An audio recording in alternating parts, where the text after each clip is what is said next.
Hei, draugi, čau, čau! Nu pat atgriezos no pasakaini skaistiem ceļojumiem. Un atkal, kā ierasts, te nu ir man mazā ierastā atskaita par padarīto un piedzīvoto. Klausies, iedvesmojies, un ja kāda konkrēta stāstā pieminētā vieta vai pieredze tevi interesē, raksti man privāti. Varbūt pat pievienojies nākamajā ceļojumā, pavisam drīz. Bet tagad gan laižam gaisā un nav ko te vilkt garumā. Pirmā šoreiz man bija Imperfect žurnāla lasītāja brauciens. Šajā braucienā bijām kopā 11 meitenes un es. Nu jā, kaut kā man tā iet, ka ārkārtīgi bieži nāk vest tieši sieviešu kolektīvus. Nezinu, vai tas tāpēc, ka raisa uzticību un tā kā drošības plecu daļiem dzimumam, vai vienkārši nošarmēju ar savu harismu un stāstiem. Nu, to tev jāprasa kādām no šiem te ceļotājiem, kas man brauc līdzi. Un redz, Peru ir ļoti milzīga valsts ar daudz skaistām un krāšņām dažādām klimata zonām un, protams, džungļiem, kalniem, pilsētiņām un pasakainu dabu. Nu, vienmēr visu paspēt, vai, protams, nevar, un tāpēc ir jāplāno iespēju robežās. Šī man jau bija 6. reize Peru, un reiz te neesmu uzturējies mazāk par mēnesi. Jā, tāds fun fact. Un arī tad tas patiesībā liekas par maz. Ikdienas ceļotājiem gan vairāk par 2 nedēļām grūti izbrīvēt, tas ir saprotams, tāpēc nākās plānot ceļojumu, kas atbilst grupas interesēm, vēlmēm. 2 vienā ceļojumā man nekad nav bijuši, un tāds tas bija arī šoreiz. Šoreiz pieņēmu lēmumu ceļojumu sadalīt 3 posmos. Peru centrālā daļa ar krāšņo Arequipas pilsētu un 3 vulkāniem, kas ieskauj to kanjonu un palikšanu pie kādas man ļoti mīļas peruāņu ģimenes. Tad sekoja džungļi un saldajā ēdienā Kūsko un Maču Pikču. Bet par visu lēnām un secīgi. Es jau ierodos galamērķī parasti pāris dienas iepriekš, lai var sagaidīt ceļotājus lidostā. Esam izvēlējušies palikt Limā 1 nakti, lai nesamocītos pēc pavisam garā ceļa un nedaudz arī aklimatizētos. Esam viesnīcā vēl vakarā, bet no rīta visi jetlag saņurcīti jau tiekamies pie gardām brokastīm viesnīcā. Un modinoties ar Peru kafijas krūzē, dodamies pastaigāties, jo nākamais pārlidojums un īsais ceļojums sākums tikai vakarpusē. No viesnīcas līdz Limas stāvkrastam un tā promenādē vien pāris minūšu gājiens. Ļoti skaists rajonīši parasti šai viesnīcai un tur, kur es izvēlos palikt. Un tas jau, protams, izsauc pirmos wow moments. Jo ne visi redzējuši gan kluso okeānu ar tādu skatu, protams, tik tiešām tas ir wow. Ja jūs esat redzējuši arī bildes no Limas, šis ir viens no tiem momentiem un skaistiem lietām Limā, jo Limā patiesībā nav tā, ka baigi daudz ko redzēt, bet šis te stāvkrasts un piekrasts ir wow, pasakaini. Ja vēl kāda meitene, protams, bija samiegojusies pēc lidojuma, tad šeit vējš un skats izpūta matus un domas un piepildu prātu ar jaunām neapgūtās pasaules sajūtu un jauniem iespējiem. Pasakaini skaisti. Turpat netālu noejam garām arī Latvijas laukumam. Jā, ir Limā arī tāds, un reti, kura valsts patiesībā ar Limā var lepoties ar savu laukumu, un vēl ar tādu pasakainu skatu. Tā kā, ja tu esi Peru un Limā, šis ir, protams, tāds, ko atzīmēt un aiziet pastaigāt no iedgaļa. Nav jau viņš liels, maziņš, bet, protams, forši, ka ir tās mums arī. Pēc brīža lecam taksi, lai nekavētu laiku un pāris kilometrus pārbraucam līdz koloniālajiem Barranco rajoniņam. Šis ir viens no tiem rajoniem un apskats objektiem, ko nedrīkst palaist garām. Tas šarmē ar savu auru, senajām koloniālajām ēkām un krāsām. Un viens no senākajiem bāriem visā pilsētā. Te arī satiekam pašus saimniekus. Un drīz Juanito bārā visu kopā jau bauda vienu no autentiskākajiem un klasiskajiem kokteļiem – Pisco Sour. Pisco tas ir tāda vīno kāņģa patiesībā. Citronu sūliņa, cukurniedru sīrupiņš, putot solu baltums, pārspilīts angustūru rūgtumiņam. Jā, pasakaits dzēriens, riktīgi forši. Protams, ka es Peru, to nevar palaist garām. Un šī ir tāda sena vieta ar raksturu, senām bildēm pie sienām, kā tāds liecības par redzētu un piedzīvotu. Te ir viss kaut kas, te koncīši notiek, un vietējie nāk jau sen. Tā kā tāda riktīgi forša vieta, kas ierauj. Ir vēl gan agrs rīts, protams, un mēs esam vienīgie šajā bārā, bet dienas otrajā pusē šo tik populāro vietu gāzīs riņķi, gan turisti, gan vietējie, kā jau es minēju. Pēc tam brīvsolī bez steigas paklīstam apkārt un aizbraucam arī paēst kādas garas pusdienas un laiks arī doties uz lidostu. Nākamais galamērķis Arequipa. Šī skaitās viena no Peru skaistākajām pilsētām. Balta, krāšņa, vulkāna ieskauta. debesis cilts dzīdrs un kontrastē ar baltajām ēkām un bruģētajām ieliņām. Šeit ir arī kāds dievišķīgs skaists klosteris, kalorīts tirgus, kur padzert gardus augu kokteilīšus, forši pagalmiņi, kuros nozust, daudz ko darīt, un diena, protams, paiet nemanot. Agri no rīta pie viesnīcas mūs jau sagaida bus un braucam uz pasaulē otru dziļāko kanjonu, Coal Canyon. Pārbraucienā jāpārvar 5000 metru augstums un jau laicīgi sākam zelēt kokas lapas, mēstīgi ver tablets un dzert daudz ūdeni. Viegli nav. Nevienam. Protams, mēs pēc saviem Latvijas 300 metru lielā mega gaiziņkalna, grūti ir, bet skats aiz loga sajūsmina. Arī pa ceļam selfiju ar alpaku izdodas noķert piemiņai. Kanjonā kāda nelielā ciematā paliekam pie vietējās ģimenes. Es pie šīs ģimenes jau esmu viesojies un vedceļotājs vairāk kārt un noteikti atgriezīšos vēl. Tik forša vietiņa. Mazās alpakas skraid pa pagalmiņu un mans meitenes sāk nopietni apsvērt domu Bruno smukot 2 mēnešu veco kapučīnu vest līdz mājās uz Latviju. Ēdiens arī te ir pasakaini gards. Mamuks taisa tādas ņamas, dievīgi. Pēc brīža izējām pastaigāt turpatās pa Peru lauku miestiņu un eikaliptu birzi, un nākamajā dienā jau braucam skatīties arī kondoru putnus. Kas tas par skatu, kad uz galvas un pāris kilometru dziļajā kanjonā planējot pārlaiž šie te majestātiskie putni. Pēcpusdienā laiski jau iegremdējamies karstajos avotos, kas turpatās blakus mārāja kādi plus 15 grādi varbūt tās, bet ūdens forši silda ap 35. Nākamais ceļojuma posms mūs jau ved uz Amazonas džungļiem. Nikitas pilsētā paliekam koloniālā laika viesnīca ar 10 metru augstiem griestiem. Diezgan majestātiski. Un ļoti netipiski ir arī šis te džungļu tveice un mitrums, it sevišķi pēc Andu kalnu drēgnuma. No rīta pirms dodamies uz džungļu mājām piedāvā izmest līkumu caur tirgu. Te līdzās ķīniešu plasmas sīkumu stendiem slējas augļu un dārzeņu krājumi, kārtupeļu, marakuju, šaurajā tumšajā ejā pa vidu mazo omīti notupusies tirgo grilētas zīltiņas, tepatās no upītes blakus. Nedaudz tālāk kādā dubļaņu drūmā šķērsielnajā zili beņķīši un tirgus brokastu stends ar kartupeli un vārī toliņu piedevās. Ļoti tradicionāli Peru. Tad nonākam uz Skaļas ielas. Moto, tūktuki, cilvēku drūzmi, baigais balagāns.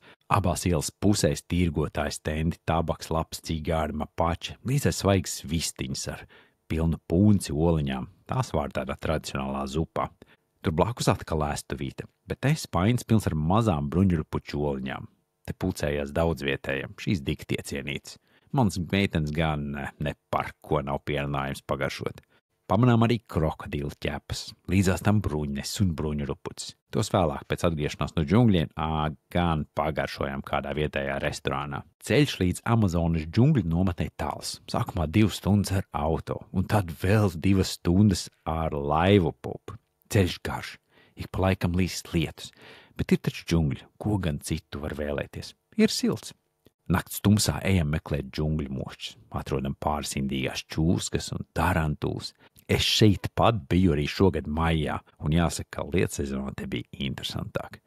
Protams, visi mošķi un zvēri ir spiesti meklēt sausās vietas, un līdz ar to ir labāk pamanām. Tāpēc, ja vēlies apmeklēt Peru Amazonas džungļus, es ieteiktu tieši lietu sezonu vai starpsezonu. Un starp citu, aprīlī es turp dodos atkal. Var man pievienoties, iesim ar rokām ķert krokodīlus. 2 dienas šeit paiet nemanot. Redzam mērkaķus, rozā delfīns, peldamies Amazonas upē ar piriņām. Arī paši smakšķerējam piriņas un vēlāk pagaršojam. Bet laikam viens no spožākajiem mirkļiem grupai bija, kad mūsu gids nakts tumsā ielec ūdenī pakaļ mazam krokodīlam. Nometne arī atrodas pie kāda pavisam neliela 400 cilvēku ciematiņa, kurā ejam apgaitā. Nav jau te daudz ko redzēt, tik vien, cik vien ar 200 metru kājām ejam iela un pārdesmit mājas, skola un tāds improvizēts policijas iecirknis ar būdiņu cietumu. Toties ir 3 bāri, pāris veikali un 2 baznīcas. Šobrīd arī kāda Nīderlandes NGO ceļ ciematā muzeju. Bet te ir tāda forša, neizteicīga atmosfēra, vietējie draudzīgi, interesējās par mums, baigi jauki. Pēc džungļiem atgriežamies civilizācijā, un jau ejam pieminētajās vakariņās pagaršot kādas vietējās delikateses. No rīta agrs cēliens un brauciens uz pilsētiņas lidostu, kur, kā izrādās, mūsu reizes kavēsies vismaz par 6 stundām, jo ir kaut kāda baigā viesuļvētra pa ceļam. Pieņemu lēmumu vest meitenes spontānā piedzīvojumā atpakaļ uz pilsētu un apmeklēt Peru Venēciju. Šis ir tā saucamās pilsētas graustu rajons un lielākais uz ūdens būvētais graustu rajons visā Latīņamerikā. Šis ir pamatīgs kultūršoks visiem. Pa atkritumu kalnu nogāzi nokāpjam līdz laivām un ar tām izmetam loku pupi. Tās krastos koka, šķūņu, būdiņas, mājas, kurās dzīvo cilvēki. Turpat kāds mazgājās upē, turpat kāds mazgā drēbes, gar visu upes krastu krāsainas sirsniņu būdiņas. Un atceramies, pat tirgu redzētās zivju letes. Laikam jau no šīs pašas upes, ne? Šeit tik tiešām ilgi neuzkavējamies. Es arī esmu bijis šeit lietu sezonā, kad ūdens līmenis ir 12 metrus augstāks. Viss mājas ir ūdenī līdz grīdai. Tam piekļuvu var tikai ar laivu, un ūdens nosedz un aizkalo visus sūdus, kuru krastos mājas celtas. Šis ir skarbi, bet labs reality check par to, kas mums ir dots un kur dzīvojam. Nākamais posms Peru ceļojumā ir ilgaidītais Kusko. Beidzot te satiekam turistu masas, daudz turistu. No šejienes mūsu ceļš vedīs gan uz Maču Pikču, gan uz Varavīksnes kalnu. Apinamies pašā pilsētas sirdī, vien kvartālu attālumā no pilsētas galvenā laukuma. Kusko reiz bija Inku impērijas galvaspilsēta, un tās varenums ir manāms it visā. Bet, lai to sajustu, dienu sākam ar Inku un Andu kalnu skaņu terapiju un meditāciju kādā no svētvietām eikaliptu mežā. Pasakaini, skaisti un spēcīgi. Pēc tam, apmetot loku pāri un ap senajām akmens svētvietām, nonākam pašā Inku impērijas sirdī. Saksajūman. Šeit mūs pavada vietējais gids, kurš ātri nolasa grupas kopējo enerģiju un vēlmes. Ļoti interesanti. Un stāsta mums par Inku garīgo, mistisko un arī seksuālo enerģiju. Ļoti interesanti, bet vīriņš pamatīgi aizrautīgi stāsta. Kad galvenās aprises par Inku filozofiju esam sapratuši, pienāk diena arī doties uz Maču Pikču. Ceļš tāls. 2 stundas ar busu līdz Olaitambo ciematam un vilcienam, tad 1,5 stunda ar ērtu un skaistu kalnu panorāmas skatu vilcienu gar upi līdz Maču Pikču ciematiņam. Un tad vēl 30 minūtes ar autobusu līdz pat drupām un pašam pasaules brīnumam. Te 3 stundas laiņojam, baudam un vērojam. Šī daudziem ir sapņu piepildījums un pamatoti. Šī vieta ir maģiska un neatstāja vienaldzīgu nevienu. Atpakaļ līdz civilizācijai līdzīgs autobus, vilciens, autobus un viesnīca esam līdz ar tumsu. Vēl darāmo lietu sarakstā atliek tikai Varavīksnes kalni. Šos es parasti atstāju uz pēdējo brīdi, jo te augstums ir reizes 15 augstāks par gaiziņu. Latvietim ir grūti. Es arī parasti visiem iesaku izvēlēties Palkojo Varavīksnes kalnu, nevis Vinikunka, jo pirmajā var uzbraukt teju augšā un jāiet vien 30 minūtes pa teju lēzanu un foršu taciņu. Arī turistu tikpat kā nebūs, varbūt 20 maksimums. Turpretī Vinikunka jāiet pāris stundas un augšā sastapsi pāris 1000 selfiju tīkotājs. Mans lēmums te ir skaidrs saprotams, un tāds arī ir manai grupiņai. Viss meitenes ir pārlaimīgs un pārpasaulīgā sajūsmā. Tās krāsas, daba un varenums nav vārdos aprakstams. Šis ir pasakains ceļojuma noslēgums. Vēl vienas kopīgas svinīgas vakariņas burvīgā restorānā un kopā laižam uz lidos, lai noslēgtu šo 2 nedēļu kopā būšanu vienā no pasaules interesantākajām un krāšņākajām valstīm. Bet, protams, ka es nevaru šeit visu uzskaitīt, ko mēs padarījām, ko mēs redzējām, ēdām, piedzīvojām, sajutām un izdzīvojām. Šis ir tāds ātrs pārskats un vismaz varbūt nedaudz cenšos tevi iedvesmot, sajust, kas ir Peru, ko var redzēt, kā mums gāja. Bet man pa īstam šī posmā arī nekas vēl nebeidzās, un es uz 2 nedēļām paņemu atpūtu Limā un apkārtnē. Laiks paskrien ātri. Un, lai gan grupa man bija pasakaini, forša un interesanti, gribas tā arī neko nedarīt un atslēgties no ikdienas un pienākumiem. Graužu krosānu kaut kur klusā okeāna krastā, vērojot viļņus un nemanot aizklīst idejā, ka jāapvieno Peru ceļojums ar Bolīviju. Pēc pāris nedēļām jau esmu Meksikas galvaspilsētā. Kā te man patīk. Šī viennozīmīgi ir viena no manām mīļākajām pilsētām visā pasaulē, manā mīļākajā valstī pasaulē. Lai gan esmu te bijis vairāk kā 20, varbūt 30 reizes, es katru reizi atrodu ko jaunu. Tā šoreiz uzgāju hipsterīgu Tallinas kvartālu. Saucas Ex-fabrika. Pamesta fabrika, kurā ietīta grafiti mākslā, un kurā iemetinājušies forši bāri, ēstus, arcade game rooms, dažādas koncertzāles un veikaliņi. Forši vieta. Aizgāju arī uz vienīgo Michelin zvaigzni saņēmušo tako ēstuvi – El Califa de Leon. Mans verdikts – izmet to no galvas. Nav vērts pilnīgi nemaz. Pārcenots absolūti nekas. 3 gaļas veidi, 2 mērces, un tas arī viss. Jebkurš cits tako stends Meksikā ir galvasties pārāks par šo, nav vērts. Man arī paveicās, jo vispār nebija cilvēki, bet dažreiz nāks rindā gaidīt līdz pat 2 stundām. Tad gan es būtu dusmīgs. Ok, bet esmu tevi brīdinājis. Uzmet atcerī manam Instagram kontam, tur ir video tieši par šo. Un ja tu meklē autentisks un labs tako, uzrakst man, es tev iedošu veselu sarakstu ar tiem. Ok, bet ķeramies klāt pie Meksikas roadtrip ceļojuma. Šajā braucienā mēs kopā bijām 6, arī visi no Latvijas, visi pozitīvi un pieredzējuši ceļotāji, kas kopā radīja ļoti pozitīvu un tādu savēju atmosfēru jau no pirmajām dienām. Nebaidoties mēģināt, darīt, garšot, tādi ceļotāji man ārkārtīgi patīk. Pirmajās dienās mēs iepazinām Meksikas galvaspilsētu, gan uzbraucot skatu, tornī, Torreleta Amerika, gan apmeklējot tirdziņu, apēdot taitas acis tako.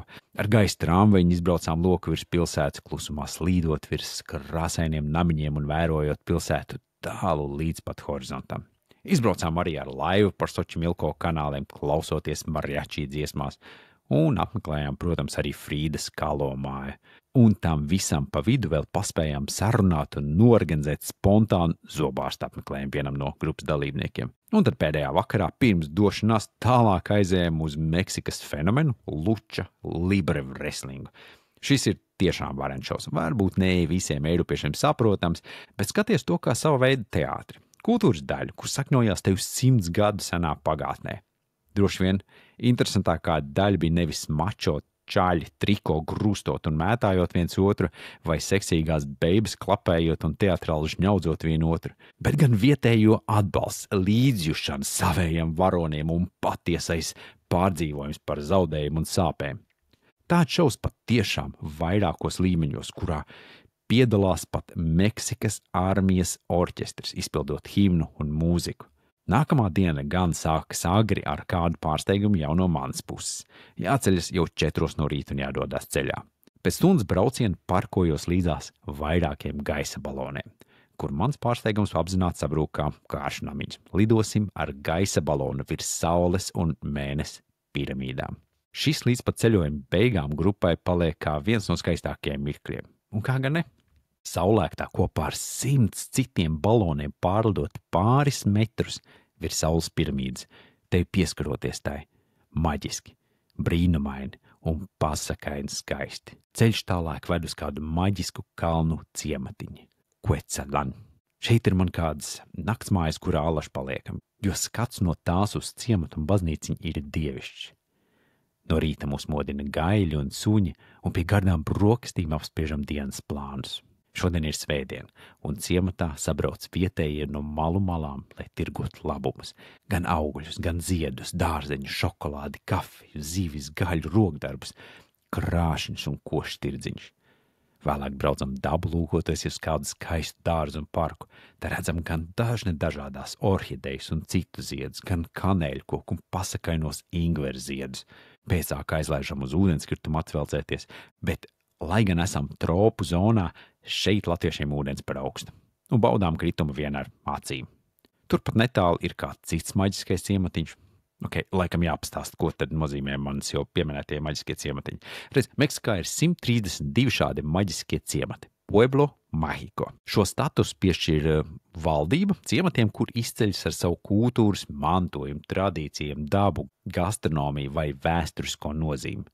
Tas ir veids, kā veicināt turismu ārpus lielajām pilsētām, saglabājot autentiskumu un šarmu.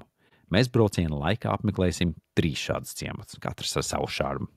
Bet tagad atpakaļ pie Kotepeka ciemata. Smuka, jauka pilsētiņa slavena ar savu kafiju. To, protams, arī nobaudam un, protams, atzīstam pa labu esam.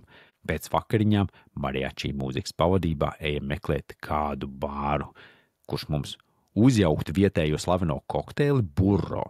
Esot šeit ļoti labs vietējais kokčiks. Jāiet garšot. Bet, kā izrādās, slavenais bārs, kurš to itin labi prot, ir slēgts dēļ kādiem vietējiem reliģioziem svētkiem. Tāpēc ieklīstam kādā rooftop terasē, restorānā un šo drinku pasūtam tur. Un čalīts bārmenis mums vēl atnes iepriekš pagaršot šo te anīses zālīšu uzlēju un vēlreiz pārpras. Tiešām gribat šito. Bet, protams, lai tik nes šurp, ko tur lampelēsies. Kad kokteils klāt, sagaršojam, ja precīzāk nesagaršojam alkoholu.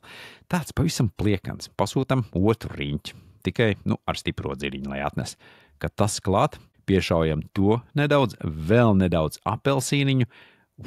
Kokteilīts aiziet uz urrā. Pierunājam arī čalīti pagaršot, un viņš ir šokā, cik labs un garšīgs. Nespēja vien pateikties un priecāties. Tālūk, Letiņa izgudroja jaunu vietējo tradicionālo kokteili Kotepek ciematā, Mona Lisa bārā. Ja esi tur, jautā pēc burro kokteļa un oriģinālās latviešu receptes.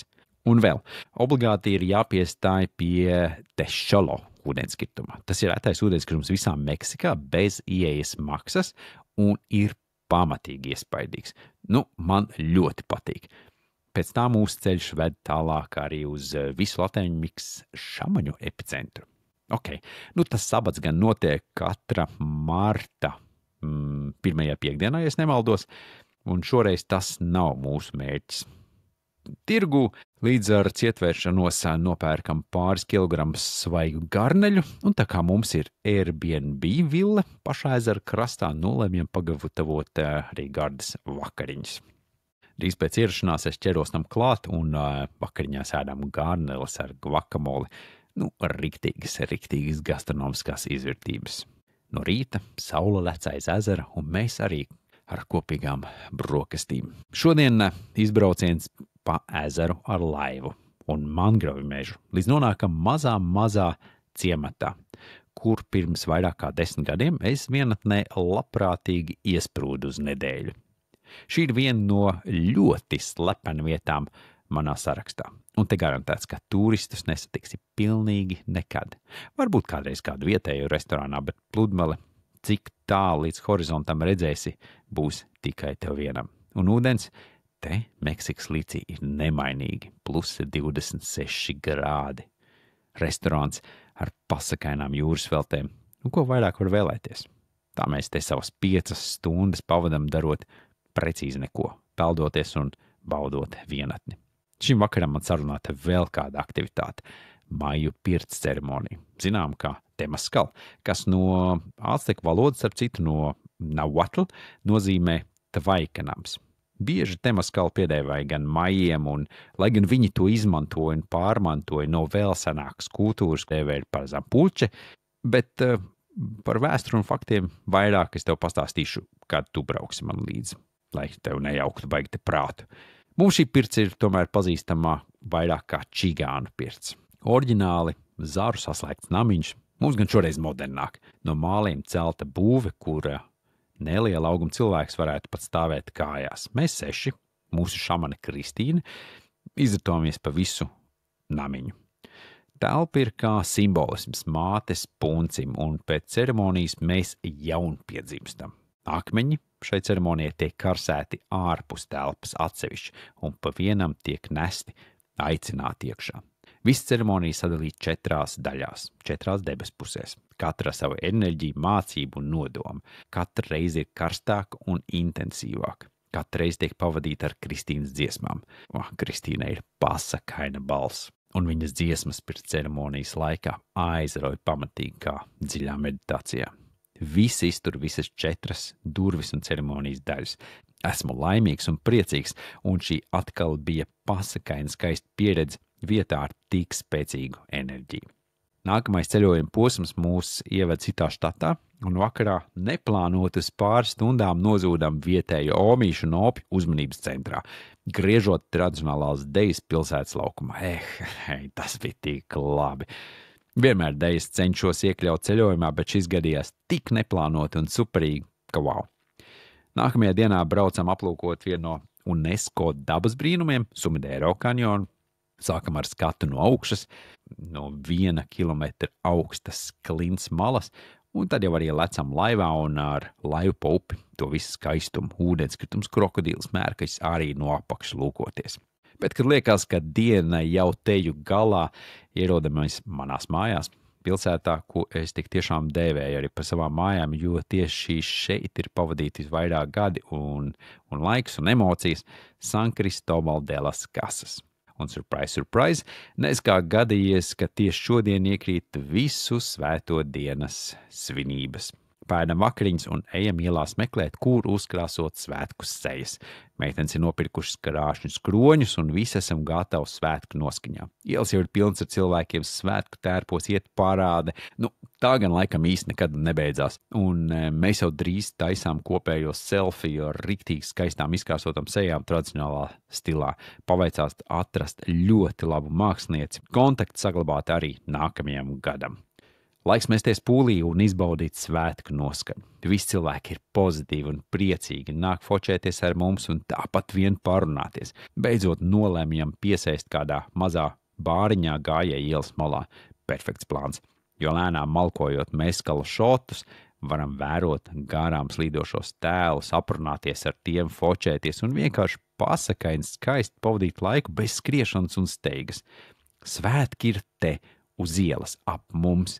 Fantastisks vakars un nebeidzama jautrība. Pēc tradīcijām un pasaulē pazīstamām tradīcijām šis ir Halloween vakars, bet šie te bērni maskas pārģērbšanā simbolizē aizgājēju dvēselītes, kuras atgriež pie mums apciemot.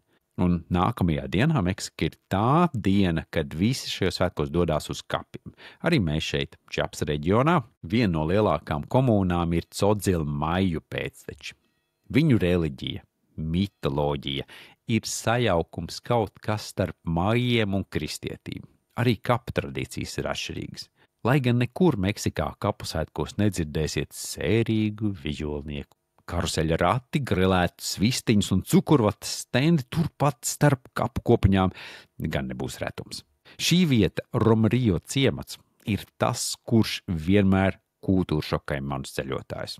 Jā, alūksnieši velk savus paralēlus, bet balagāni tāds, kāds ir te, pārspēt ir grūti. Un tam visam pāri, vai precīzāk apakšā, kapu kopiņas, kuras piesedz koka dēļi. Šodien svētku laikā šīs dēlītes tiek noņemtas noslēgt dvēseli un aizgājies var atgriezties virzemē un pievienoties svinībām. Romerio ciemata kapsētu rotā arī 22 zili, masīvi koka krusti, kuri simbolizē 22 Codzil Maiju kopienas. Lielākā no tām ir San Juan Chamula, un uz to arī dodamies. Šeit svarīgākā vieta ir pati baznīca, protāt ar saules, mēnesi un Venēras simboliem maiju mitoloģijā. Šī ir vieta, kur laiks pazūd. Garīgums kā tāds iegūst pilnīgi citu nozīmi. Pat ja neesi reliģijos, šī vieta tev parādīs tavu un cilvēka saikni ar dabu un visumu. Un to patiešām jūt arī mani ceļabiedri. Šai vietai ir sava maģija. Arī otrs ciemats, kur apmeklējam Zinikantan, ir Codzil komūnai piederošs. Šeit baznīciņu rotā ļoti daudz svaigu ziedu, jo tā ir viena no nodarbiem, ar ko ciematnieki nodarbojās un pelna iztiku. Otra ciemata atpazīstamība ir rokdarbi, un jau gadiem esmu sadraudzējies ar kādu ģimeni, pie kuras allaž piebrauc ciemos, lai man ceļotāji var redzēt aušanas procesu un arī iegādāties, ka forši no paša ģimenes. Šoreiz mammuks ir sagatavojis tortilu masu un visus cienā ar svaigi ceptām tortilām un cieriņu. Arī meitenes iemēģina roku un pašas uzcep savu tortilu. Viss priecīgi. Čapas štats ir bagātīgs štats arī ar dabu. Pa ceļam mums jāpiestāj pie pāris ūdenskritumiem. Fantastiski skaisti. Teorētiski te varētu arī nopeldēties, bet sāk līt lietus. Arī otrā kaskādē, tur, kur Švarcnegers un plēsoņi filmējās, tas pats ir nedaudz pavēsi. Smidzina viegls lietutiņš, un nemaz negribās līst ūdenī, bet nekas, mums vēl būs laiks. Tāpat ir smuki pavērot to no vakariņās, grilēti vistiņi no ielas malas, un pirms gulētiešanas un garā ceļa pelnīt zvilnis baseinā kaut kur džungļos ar augstu aliņu un kokteili. No rīta mostamies ar džungļu skaņām un pļauri mērkaķu rēkoņu. Esam svešā teritorijā. Šeit pirms 500 gadiem valdīja kāda ārkārtīgi spēcīga maiju pilsēta, Lakamha, tagad gan pazīstama kā Palenke. un mēs dodamies to pētīt un apmeklēt.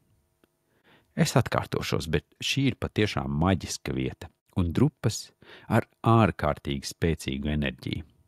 Te uzkvējamies nesteidzīgi, klīstot un vērojot, klausoties un sajūtot. Te tik tiešām var pazust laikā, domās un sajūtās. Kad esam domās aizlidojuši kaut kur citur, nemanot ar nakts iestāšanos ierodamies Karību krastā, ja precīzāk, nākamajā maģiskajā ciematiņā Bakalār. Patiesībā man ārkārtīgi patīk ierasties fantastiski skaistās vietās tumsā, lai tikai ar rīta gaismu kā pārsteigumā redzētu, kur vispār esam ieradušies. Un tā tas ir. Esam Tirkīzila ezera krastā starp palmām un bungalo namiņiem Pasakaini. Pēc brokstīm nolēmjam paņemt supus un izlaist kādu loku pa silto un dzidro ezeru. Otrpus krastam ir tādas kā upītes, kanāli, kur savieno mazas ezeriņas un mangrovi audis. Tik dievišķīgi skaisti slīdēt pa tiem, izbaudam ar pilnu krūti. Tie arī dienas tā paiet, bez steigas, laisk, peldoties, kajekojot, supojot. Pēdējais pārbrauciens mums uz Playa del Carmen ar pieturu kādā slepenā cenotē. Tad, kad viss peldās kopā ar vēl 100 amerikāņu turistiem, mums ir sava privāta cenote, skaista un dzidra. Pēdējās naktsmājas mums ir kāda privāta villa, 2 stāvi, plaša un gaiša. Te mūsu bāze, bet pa dienu, pa jūru un pludmali. Pēdējām kopīgām vakaram es rezervēju kādu Pasakaini skaistu restorānu, kurš ir izveidots alā. Tik labs un skaists, tas aizrauja elpu un pārsteidz mūsu ceļotājs. Izcils noslēgums mūsu krāšņiem braucienam. Vēl tikai ķirsīts uz odziņas nolēmjam iet uz vienu no pasaules labākajiem šovklubiem – Coco Bongo. Tas nu gan norauj jumtu un aizsviež to pavisam prom. Ir jautri, vērienīgi, krāšņi, skaisti un emocionāli. Tieši tā kā viss mūsu ceļojums. Tie arī mūsu kopīgais ceļš ap 2000 kilometriem noslēdzas, bet man pašam vēl ap 1500 kilometriem atpakaļ ceļš. Un ne jau garlaicīgs. Piestāja apskatīt jaunas vietas un vērienīgas maju piramīdas, kādu varenu sikspārņu alu, kurām ir 3 miljoni lidojošo peļu. Wow, šis bija vareni, wow. Apmeklēju pasaulē mazāko vulkānu, pagaršoju dīvainu zālīšu kokteili, mazītiņā bārā un vēl citas dīvainas, interesantas un nezināmas lietas un vietas, ko iekļaut nākamajā braucienā. Bet tas atskaitē šoreiz arī viss. Nākamais brauciens uz Meksiku jau februārī un aprīlī Peru, arī Jukatāna martā. Ja vēlies braukt līdzi, atsūti man ziņu Instagramā vai Facebook vai iekomentē tepat pie šīs sarunas. Protams, lūdzu, neaizmirst ielikt laiku un piesako kanālam, ja to vēl nedari. Bet tagad gan, čau, un tiekamies Meksikā, Peru, Gvatemalā, kaut kur pasaulē.